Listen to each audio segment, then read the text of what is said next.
So, good afternoon. Today is a day. Oh, I'm so sorry. Today is Thursday, August 26th. I woke up happy. Shout out to Brothers Oz and Randall's podcast on Monday, Opinions While Black. And yes, I have stolen their NSFW. This presentation is not safe for white folks either. So uh, I didn't say anything yesterday because I was too upset. And as my children have admonished me, there's no need of getting up being upset and ranting about the situation that's going on in the United States now. So I'm going to put all of what I'm saying today kind of in it was not a positive light, but I'm just blessing. I'm asking that blessings can just flow throughout this United States because we're not thinking good thoughts and we're not doing good deeds. So I don't know, one, if you've been keeping up with the situation that's going on in California with the governorship and the emerging possibility that Larry Elders may, and I say may, win the governorship for New York. I'm going to ask every New Yorker to get up on whatever that voting day is, get to the polls, and send Larry Elders home. I remember him for the last 20 years, and he has not aged well, but his story has been the same.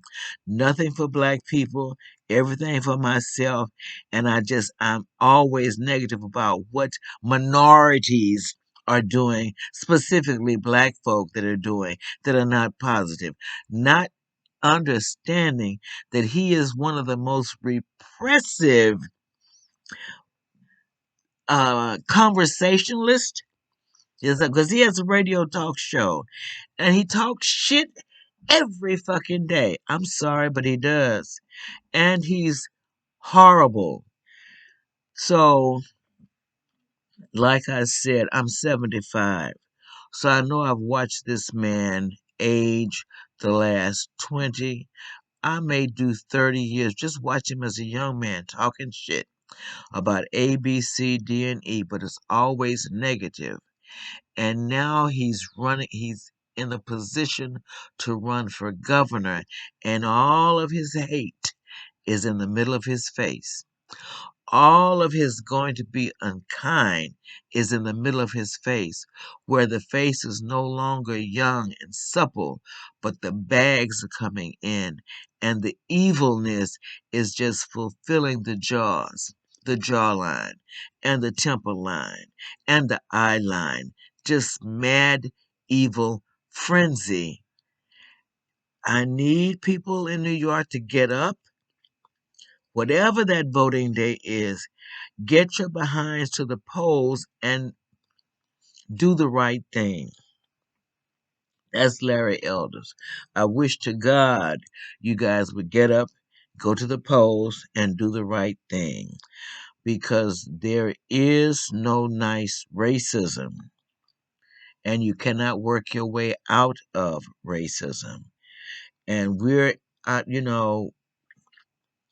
my God, we are in turbulent waters right now. You have Larry Elders preaching his hate. You have Dan Patrick preaching his hate in Texas. And all Texas need to understand that no, no, no, no, no, no, no, no. It is whites that are the largest unvaccinated population in the state of Texas. He had the nerve to say it was blacks. No, it's not blacks, Dan Patrick. It's whites. It's you. And let me just slide under that one. These segregated academies, people younger than me need to start looking into that because he's spending money that's not his to spend. So let me just transition to a bigger thing. So I did elders get up in New Yorkers and get to the polls and make sure he does not make it. He will not be good for me. And he's very, very, very repressive. That's elders. Kabul and Afghanistan. African Americans, we do not give birth to boys to send them to war. I'm sorry. That ain't nothing we should be doing because we have our own struggles going on here in the United States of America, and we may need your help just in America. So I don't give birth to sons to go to war. That's not one. It's a people activity that I do not participate in. I refuse to let my children participate in, and that's all I have to say about that. Now, what I find interesting, if you're listening, if you're listening to the jargon that's going on, to the words that are being spoken about what we now call Afghanistan and Kabul refugees or immigrants. So, however many people were able to get out of Kabul or Afghanistan, okay, where did these 19,000 people that have already been evacuated, where did they go? Where are they now living? They came there. Where are they? Where in the United States are they? What state are they in? What city in that state are they in? And how much money is going to be flowing to these states that are going to have to accept these refugees that are now becoming immigrants, okay? The the the issue that I'm asking you guys to listen to is how now these Afghan refugees or immigrants have become brown people. Okay? So now you know we have the white people, you know you got the black people, you know you have the brown people that were Hispanics or that are Hispanics, or there are other people of color. Those would be your Asian Americans, your Native Americans. And so now you're bringing the Kabul, Afghanistan brown people into the United States. Where will they go? Are they coming like the Asians in the 1800s when we were bringing them over to build the railroad? So we got them here, we paid them shit raise wages to build the railroad, and we talked about them, and it is the something something act. It's Exclusion Act, where they can come here, they can build the railroads, but they don't have any fucking rights. And you guys, they came in the 1800s. They are like African Americans, the lowest paid people doing all the dirty grunt work. But they got the dirty grunt work done. Okay? You did not you came after this 1921 act, and I get this straight on tomorrow. And then you hit the 1960s, where now the people coming in, they're not refugees, they're immigrants, but they're coming with some credentials. They are your doctors and they are your uh, computer people, tech people. Yeah. So when they came to America, they're not coming as refugees, they're coming as immigrants. But they that are coming with them, when you brought them to America, you had the folk from the 1800s that did the railroad. They're creating their own little worlds because you're not letting them in because they refused to speak English and learn all the Western culture. They stayed true to themselves. We paid them shit wages. We talked about them like dogs. We have not been kind. We were not kind to them. And then when the 60s come and the Asians come, these are your literate Asians. So they're no longer at the bottom rung, they're at the top rung because they have something they can give to the United States. Okay? And in that exchange of the folks that came in the 1890s and those that came in the 1960s, you got 1890 shit wages, but you have 1960 upper crust wages that will move folk into middle class quite easily. Okay? And then you pitted this group against one another. You pitted the 1890 Asian American against the 1960 Asian American. And so we have been unkind. And Lord God, when Donald Trump checked in with the coronavirus, then they're all, be them literate or not literate, okay? They all are looked at in a negative light. We need to rethink that, okay? We need to rethink that. That's just with the Asian Americans.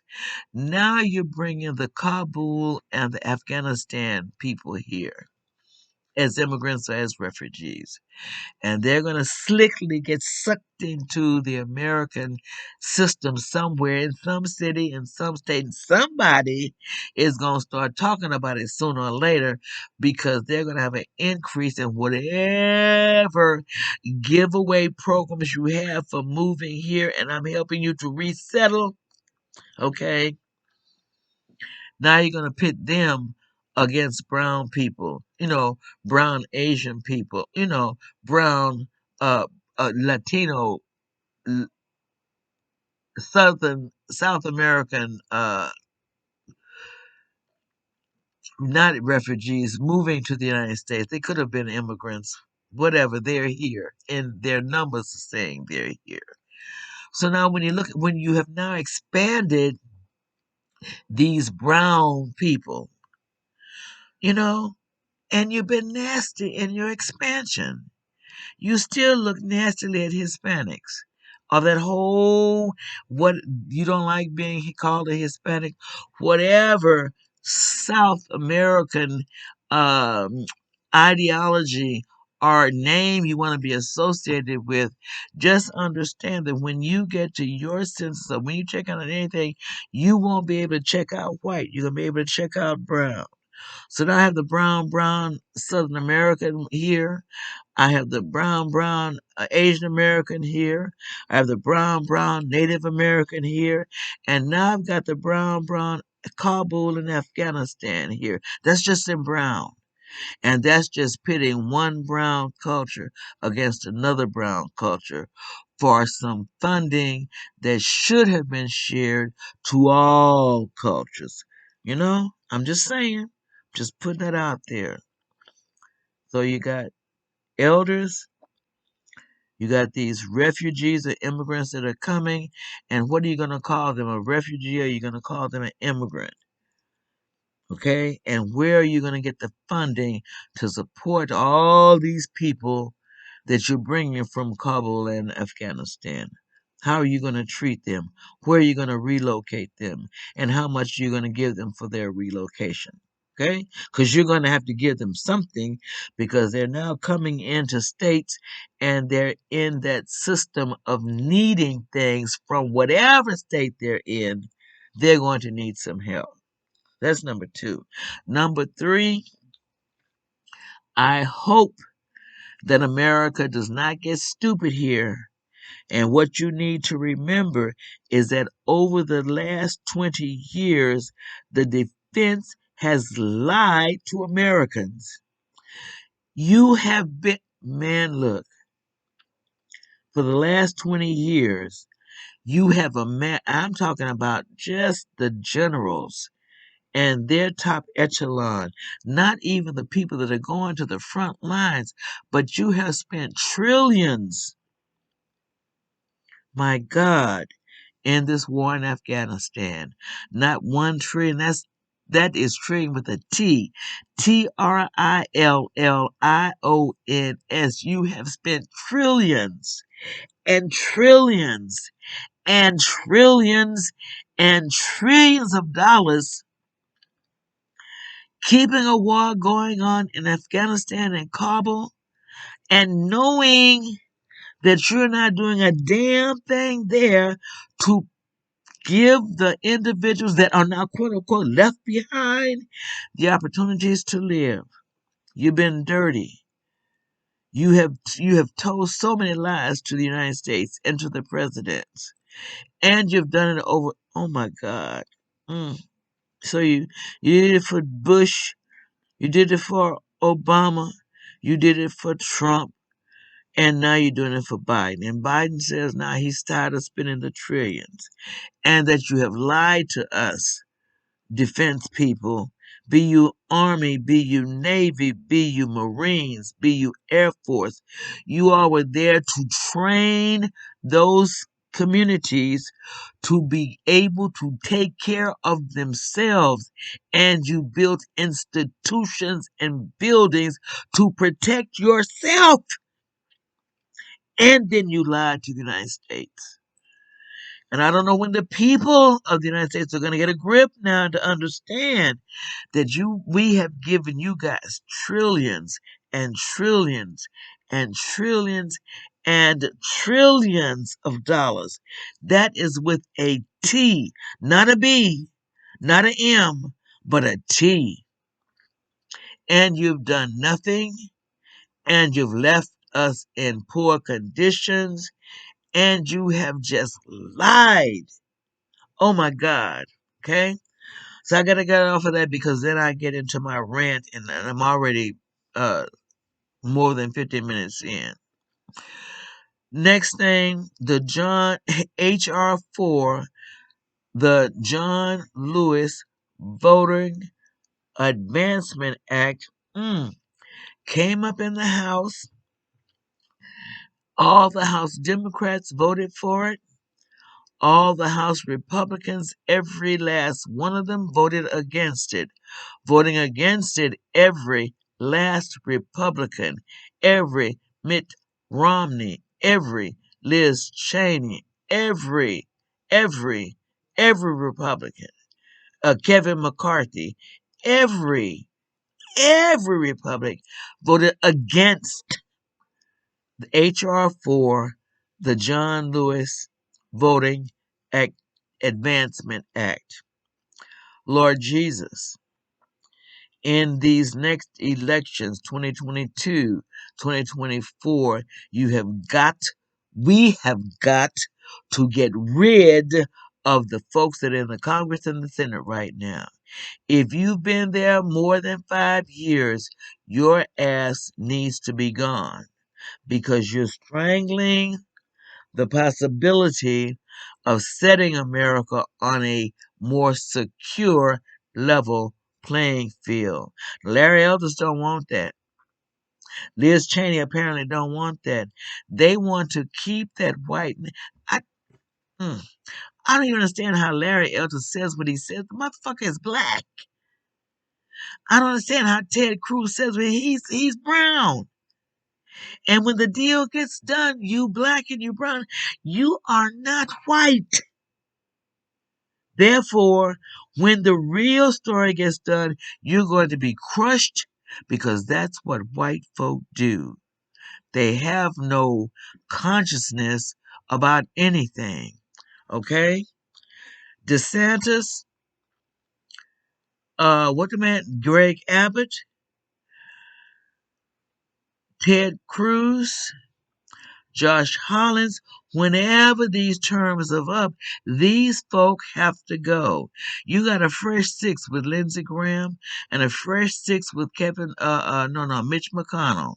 And they are strangling us too, not letting free thoughts, not participating and stimulating the economy, not even trying to maintain the material conditions of communities of color. How dare you do this bullshit? And now you don't think nobody's gonna you think no one's gonna say anything about it.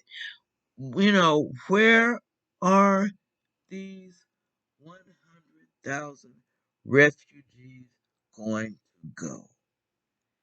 And are you gonna call them refugees or are you gonna call them immigrants?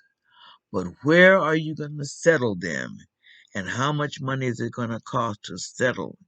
Now, mind you, we have spent trillions and trillions and trillions and trillions and Afghanistan and in Kabul for the last 20 years. Okay? Trillions, not millions, not billions, but trillions. I'm just saying. Shit. I, oh Lord, just be still and know that Larry Elders, it's not gonna be a good look. That's all I can say. You all elect him, is something wrong? Well, no, it's not something wrong. You're just doing what the rest of America has been doing, trying to figure out how to keep the stranglehold on whichever you're going to call an immigrant and however you're going to call them. And fuck, I'm not a really, well, no, I can't say that. Okay, so I just need you guys to rethink some things. I'm very hurt with Liz Cheney. I'm very hurt with Mitt Romney. And I suspect that Chaney and Romney are trying to stay in this Republican Party and they don't want to draw any more attention to themselves. So they're flying under the radar. But to the extent that they voted against the John H.R. 4, the John Lewis Voting Advancement Act, we're going to have to rethink them too. Okay, the war in Afghanistan and Kabul. The only thing I know that I can say is that you know good and well, America, Biden and whomever else, you're going to leave a whole bunch of people behind. You're going to leave a whole bunch of women behind. And you understand America understands the brutality of war. And right now, we have been uh, promoting under the wire the brutality of war. Just like there's nothing nice about being at war because somebody has to die.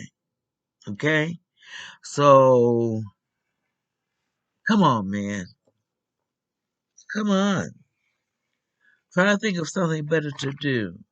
Come on, Rand Paul. Try to think of something better to do. Come on, Josh Hollins and Ted Cruz and Liz Cheney. Let's think of something better to do.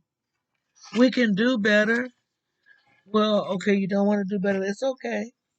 Because you're going to have to do better in a minute. Now, I don't know when that minute is going to be because I got up this morning and I'm trying to figure out, oh, where am I supposed to go with my podcast?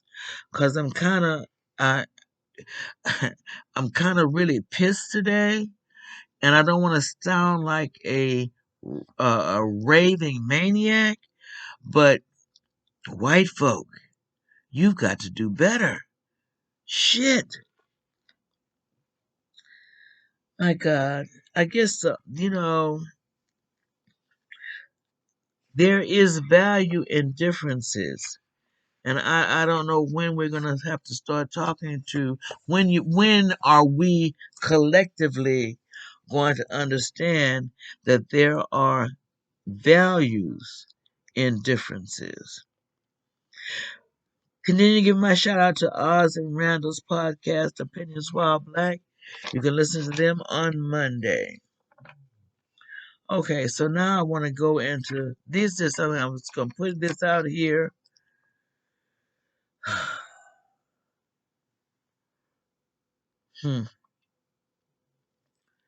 You know, white folk, white men do not get to decide our humanity. White supremacy and white nationalists are national supremacists. You don't get to decide my humanity. You are going to have to rethink some things sooner or later. But white supremacy will not be able to exist moving forward. You're on your last rung, Larry Elders, Liz Chaney, Mitch McConnell, Lindsey Graham. You're on your last push to try to make comfortable for yourselves because the rest of us understand that there are more of me than there are of you. And you kind of need to wake up to that fact. Okay, so the trillions. Everybody got rich in this war except your minorities. It's been sad. It's sad. So let me just put this out here. I'm just floating this. Just something for us to think about. So there is a difference between economic anxiety and economic insecurity. Anxiety, we're just anxious. We are still the folk that are still working, but because of the COVID or whatever, for whatever reason, our working is not moving us forward. We're just making ends meet, and we've been able to make ends meet. Economic insecurity means we have not been able to make our demands for my livelihood. I've not been blessed to even be in an interaction where my insecurity will be looked at and negated and help can be given. There is a difference between economic anxiety and economic insecurity. There's a difference between healthcare anxiety and healthcare insecurity. Healthcare anxiety says I can get to the doctor, but the charge to keep I have is I may not be able to pay for the medication that is required to heal me. Healthcare insecurity means I can't even get to a doctor to see what might be bothering me. I can't even access anything that will help me eliminate some of my health issues.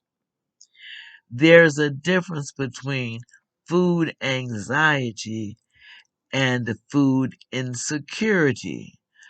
Food anxiety means I've been able to make all these what do you call them? These entities, these churches or other NRGs that have been providing. If you get in line, you can come and get a box of this, a box of that, to help you move from point A to point B with your family. Here's some food. You can get boxes of food.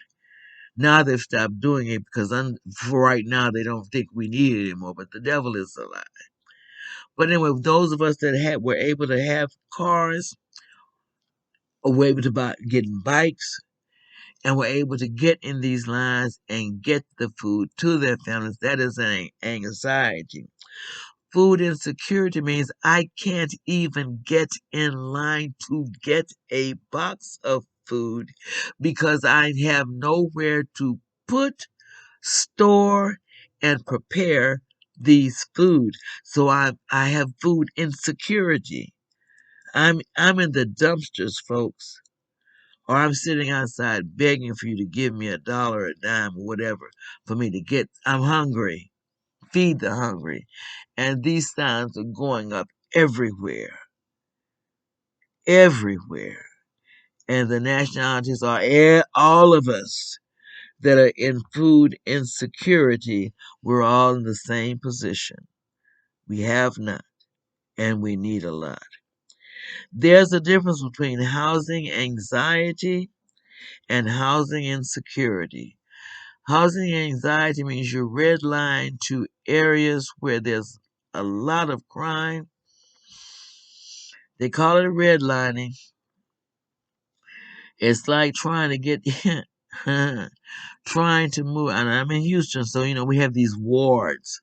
So trying to move from third ward or fourth ward or fifth ward into River Oaks or Memorial, not gonna happen, man. River Oaks and Memorial City have different kinds of disciplines, different kind of attitudes, different kind of habits. And you just can't get there. You just can't get to the River Oaks. The house, you won't be able to even rent the house or buy the house because the community is WHITE and their goal is to keep it that way. There's a difference between education anxiety and education insecurity. Education anxiety, my kids are going to school. They don't have the best of services in school. They have the highest teacher turnover rate. They have the highest teacher absentee rate.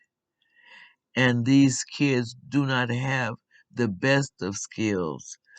But they do have programs that will help them on the weekend increase or build their skill sets, whatever's deficient in them. They're allowed to get there. Education insecurity means we we're sending all of the poor teachers to these poor school districts that predominantly have minority children. Trust me, you cannot get into any of these segregated academies, but you can get into a lot of these poor school districts who don't have adequate funding. There's a difference between being able to go to Penn State and then having state Penn education. Penn State folk are your segregated academies and above. State Penn are these minority community schools that do not provide the best kinds of services for their children. And I'll finish the rest of them on tomorrow. But look here,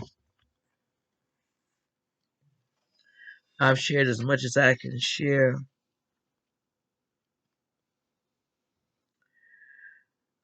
I just wish we would rethink some things, try to find joy. You know, yesterday I had to tell myself, friend, you just gonna have to breathe because it's too much negativity going on right now. And I have to just be quiet because there's so much negativity going on right now. And it's draining your spirits. It's draining your soul. It won't allow you to breathe. The Larry Elders and Sean Hannity and Laura Ingrams and Candace Owens, you're not allowing me to breathe. And what you're presenting is so hateful and so evil. Oh my God. So you didn't do the voting right HR 4. You're not doing the Emmett Till anti-lynching. You're not doing the Senate bill on anti-lynching. You're not doing the George Floyd on just police brutality. So white folk that are in positions of power, you are not telling, you are showing how you don't want anything to flow to these minority communities. So I'm going to get back to my point one more time. I'm end on women. All women and the Liz Cheneys of the world have been able to vote with their white husbands, and they've been able to restrict black minority communities' upward mobility. You need to look at that in real terms now, because they are all linking forces trying to make sure that minority upward mobility does not happen. and they're ugly with it. And so we're going to have to figure out how to not let this ugliness rot our souls and devastate our mm, our self-concept of how we look at ourselves. How I view myself as a minority in the United States, and how the United States is just looking and suffocating and strangling because white men do not want to share. And unfortunately, white men, you're going to have to come to the table and you're going to have to share. Now, I know you're trying to kill me all off right now, and you probably have enough guns to do it. But just understand, you're the one that put the one drop of black blood makes you black, that makes you brown, okay? And I, I just see this United States moving into a brown oversight. There are more black and brown Mexican, brown Asian, brown Afghanistan or Kabul, brown Native Americans. Okay?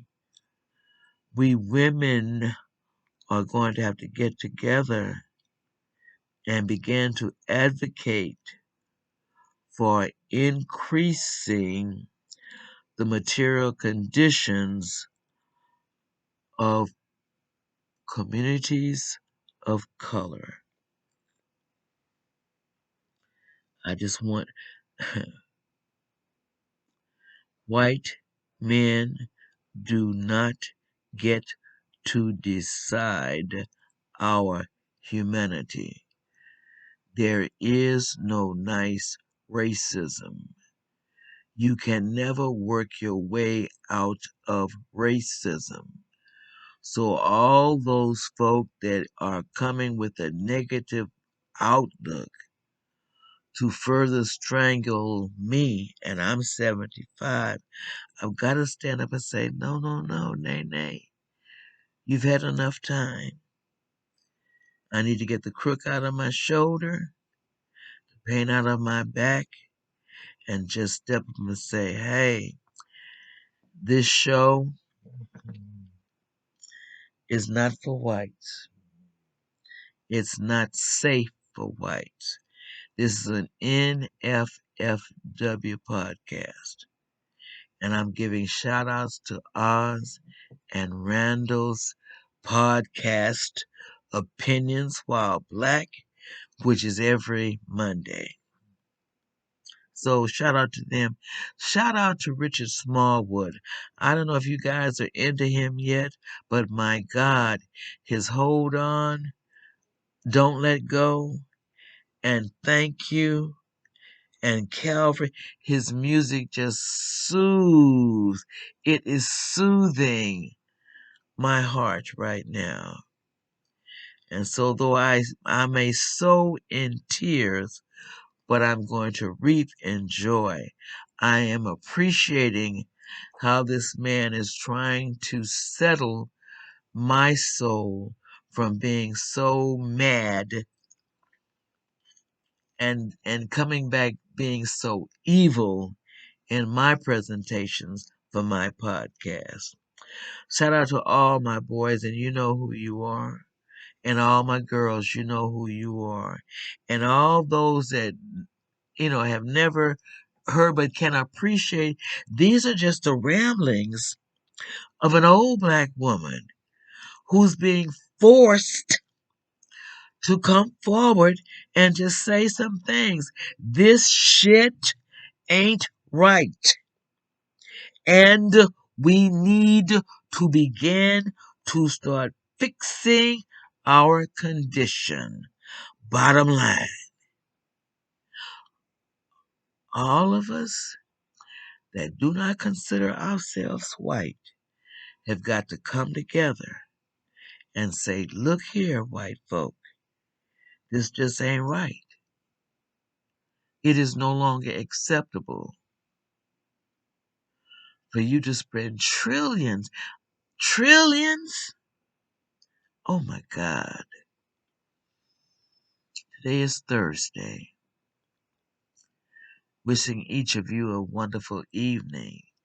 Be safe, stress less, argue less, try to move toward unconditional, positive self-regard. Positive affirmations. Get right, get good in your soul.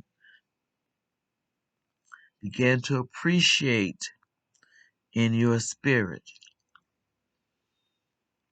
what's about to unfold. Moving forward, we will arm ourselves to take a look at everybody and listen to everybody, because listening is a sign of respect. And then trying to work our way through the navigation of sharing. And I'm just going to have to ask, I can't even ask you guys, because you white folk, you know what the fuck you're doing. And you know you're being ugly. I guess it's just not enough people rising to say you're ugly. Because you can be black like Larry Elder's ugly, or you can be black like Sean Hannity ugly. You understand? It's the same kind of ugly. And ugly, it just doesn't resonate and rest well. So there are a lot of things that we need to think of, a lot of things we need to pray about. But we need to take a look at how evil we're beginning to let our rhetoric, who we're allowing to speak for us, should not be the standard of how we're going to treat everybody. So wishing you guys a great evening. Yours in liberty.